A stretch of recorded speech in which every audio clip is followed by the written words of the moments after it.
Automotive manufacturers are always working with safety advancements, and they try to follow a clear and reasonable path. New technology is expected to improve driving conditions without creating new risks. Well, that's not what's happened with these bright headlights. Today's headlight crisis exposes how far the principle has drifted from what the goal was. What was intended to enhance nighttime visibility has evolved into a widespread safety concern, one driven not by reckless drivers or faulty equipment, but by regulatory stagnation and incentives that reward brightness without restraint.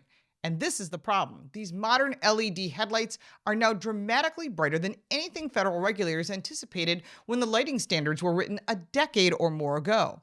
As public frustration grows and complaints multiply, a hard reality is emerging. The problem is not the result of sudden technology failure. It's the outcome of outdated rules that no longer reflect how vehicles are built, tested, or driven. Data confirms what drivers have been reporting for years. The Insurance Institute for Highway Safety, which is IIHS, has found that the average headlight brightness is roughly double what they were in the past decade. Complaints submitted to the National Highway Traffic Safety Administration, run by Sean Duffy, increasingly cite glare so intense that drivers report eye strain, headaches, and momentary loss of visual clarity. That could lead to an accident. And these reports come from motorists of all ages, driving vehicles both old and new across urban and rural environments, so it is widespread across the country. And the increase in brightness is not subtle. Traditional halogen headlights typically produce around 1,000 lumens. Many factory-installed LED headlights now produce 3,000 to 4,000 lumens, while some aftermarket systems exceed 10,000 lumens, which is way too bright. These levels would have been unthinkable when federal headlight standards were last meaningfully updated, and the core of the issue lies within the Federal Motor Vehicle Safety Standard number 108. In case you're keeping track. The regulation governed automotive lighting. Much of the rule dates back to the 1980s, an era when lighting technology was limited by physical constraints. Brightness was naturally capped by the capability of the halogen bulbs, making strict numerical limits unnecessary, and that assumption is no longer true. LED technology fundamentally changed how light can be generated and controlled. LEDs can emit intense illumination while consuming less power, and their light can be shaped, focused, and directed with extraordinary precision. Instead of setting modern limits on total brightness, the federal standard still relies on beam pattern measurement designed by older technology, which makes no sense at all, because as long as the light output remains below the specific thresholds, in certain test zones, overall brightness can increase dramatically elsewhere. And automakers have learned how to design within those boundaries while maximizing illumination by carefully shaping beams and managing shaded areas during compliance testing. Manufacturers can produce headlights that are technologically legal while delivering far more light on the road. This is not a violation of the law. It's predictable exploitation of a regulatory framework that no longer reflects reality. And the fact is, you're getting blinded. Safety ratings have unintentionally amplified the problem. Headlight performance plays a significant role in evaluations conducted by organizations such as IIHS. Remember that 80% of your driving decisions are based on visibility, but brighter headlights often score higher on controlled tests and measure visibility distance, and they're just too bright. And automakers face strong incentives to push brightness higher in pursuit of better ratings, which stronger marketing claims, and competitive edge. So the brighter it is, they think they're doing something better, but for you, the oncoming driver, you're just blinded. Now, what these tests often fail to capture is the impact of glare on other drivers. A headlight that improves visibility for one vehicle can simultaneously degrade safety for everyone else sharing the road. And current regulations and rating systems do not adequately account for the trade-off, allowing brightness gains to be celebrated without the meaningful scrutiny of their broader consequences. Now, vehicle design trends have further intensified the issue. Modern trucks and SUVs, they ride higher than previous generation vehicles, positioning headlights closer to eye level for drivers in sedans and smaller cars, so they get blinded.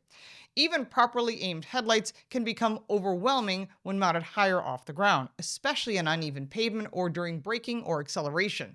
Federal standards offer limited guidance on how brightness and mounting headlight interaction in real-world driving. And you've seen all kinds of unique designs, stacked headlights, and of course in an SUV, it's up higher and it just blinds everybody. The solution is adaptive driving beam technology.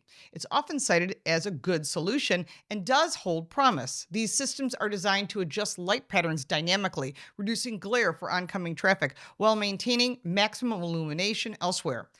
However, adaptive headlights were only approved for use in the United States in 2022, long after they were common in Europe and Asia. Their adoption remains limited, largely confined to higher-end vehicles and performance variants, significantly depending on sensors, software, calibration, and many other factors. And it's nice because it actually curves the light, so when there's no one there, it opens the light beam. I've seen it work on German cars, and it does make for a good solution. Now, even with adaptive systems, the absence of clear federal cap on brightness remains a fundamental flaw. Technology can migrate glare, but it cannot substitute for updated standards that reflect modern capabilities and real-world driving conditions. The safety implications are serious. Night driving already presents higher risks due to reduced visibility and increased fatigue. Excessive glare increases reaction times, reduces contrast sensitivity, and can impair depth perception, basically blinding people. For older drivers and those with vision conditions such as astigmatism, the effects are magnified, and these are not minor inconveniences. They are factors that directly influence crash risks, and I'm surprised the insurance companies haven't gotten involved in this.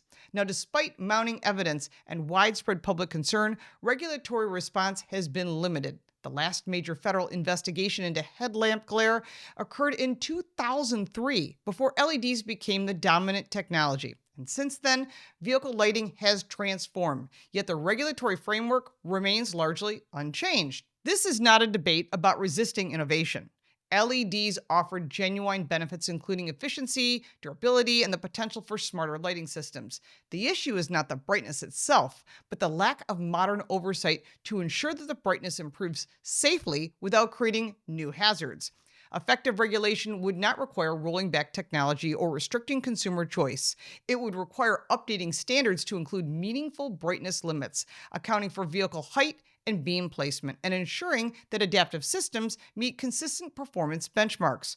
Most importantly, it would require recognizing that safety is a shared condition on public roads, not a feature that can be optimized for one driver at the expense of others. Until those changes occur, drivers will continue to adopt individually. Some will avoid driving at night. Others will respond by installing brighter aftermarket lights, escalating a cycle that benefits no one. And many will simply accept the discomfort at the price of modern driving, unaware that it is neither inevitable nor necessary, and it should have change. The technology to solve this problem already exists. What has been missing is regulatory urgency. As headlights continue to grow brighter, the gap between legal compliance and real-world safety grows wider. Addressing the gap is not optional.